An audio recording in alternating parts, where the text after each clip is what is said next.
Chers et chers collègues, je vous parle en langue pépiste. Kippa, c'est l'acronyme de notre projet.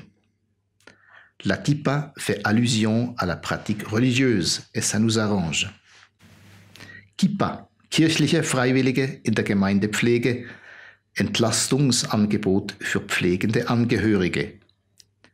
C'était la dernière fois que je vous parle en allemand. Qui, kirchliche Freiwillige, donc bénévoles des paroisses, et PA, proche aidant ou bien pflegende Angehörige.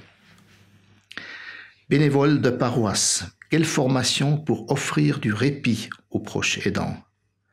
Le projet Kippa a pour but d'associer les bénévoles des paroisses aux soins de santé communautaire. Ceci dans un souci de donner un appui aux proches aidants et de les rendre plus forts. Nous allons d'abord collaborer avec le village de Vechigen dans l'agglomération de Berne, commune et paroisse plutôt rurale, quoique. On voulait commencer avec un contexte relativement homogène, socialement, mais aussi par rapport à l'Église, un peu conservateur et où les gens sont encore attachés à l'Église. Le deuxième village est Soitzach, canton de Zurich.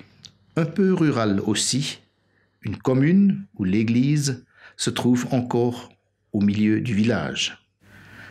Là aussi, l'interlocuteur est l'Église réformée, mais ça ne veut absolument pas dire que des personnes intéressées d'autres confessions ou communautés religieuses seraient exclues.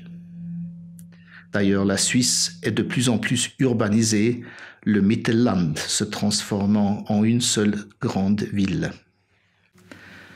Nous allons former les bénévoles pour rendre des visites régulières et apporter un soutien aux personnes souffrant de démence, aux malades chroniques et ou aux personnes très âgées nécessitant des soins, avec toujours pour objectif de soulager les proches aidants.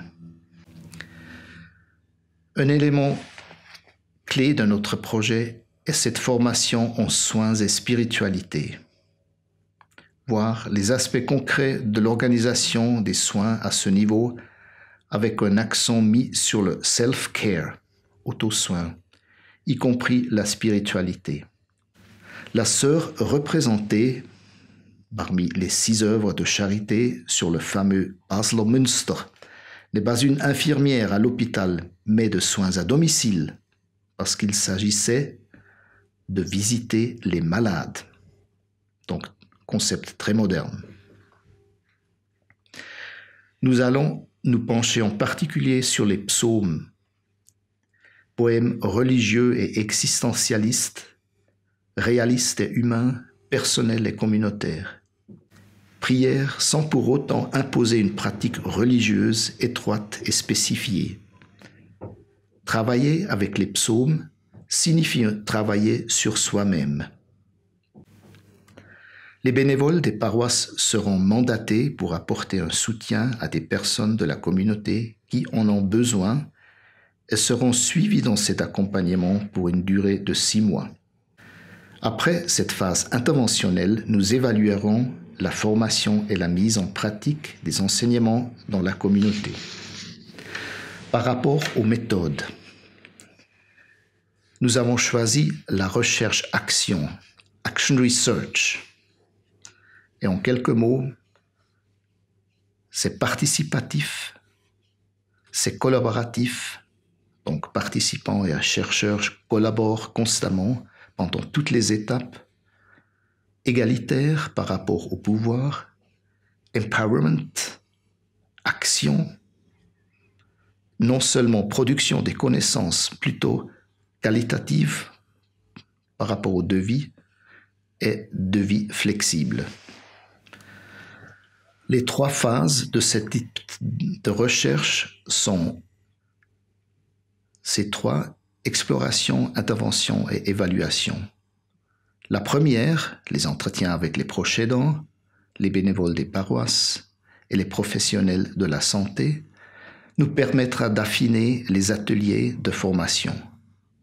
Les gens qui doivent être formés pourront dire comment ils souhaitent être formés. C'est là que réside la beauté de la recherche-action. Voici l'équipe de recherche, ou plutôt les équipes de recherche ou de projet. En 2 temps, d'abord à Vechigen et ensuite, un peu en décalé par rapport au temps, à Soitzach, avec les expériences faites à Vechigen. Voici les institutions impliquées, la Haute École de Santé à Fribourg et puis l'Université de Zurich, sa faculté de théologie. C'est un tandem intéressant, cette collaboration avec l'université, et l'université d'ailleurs qui ne touche pas un sou de PEPA. C'est un mélange exquis de soignants, médecins, théologiens, membres des églises et chercheurs. Et nous avons l'ambition de refaire ce projet dans d'autres communautés religieuses. En l'occurrence, l'Église catholique à Fribourg, et plus tard aussi avec une communauté juive en Argovie. Notre projet pilote en 5 mots. Impact sur le système de santé, améliorer la santé communautaire grâce à l'intégration des proches aidants dans le système de santé et avec l'implication des bénévoles de paroisse. Les bénévoles de paroisse seront censés accompagner les proches aidants avec des visites médicales, des courses, des placements, babysitting, ou comme on dit maintenant en français, gardiennage, spiritual care, soins spirituels, et transprofessionnalité qui va au-delà de l'interprofessionnalité, parce que ça veut dire collaborer et incorporer du personnel sans formation en santé. Voilà en 5 mots le résumé de notre projet. Merci de votre attention.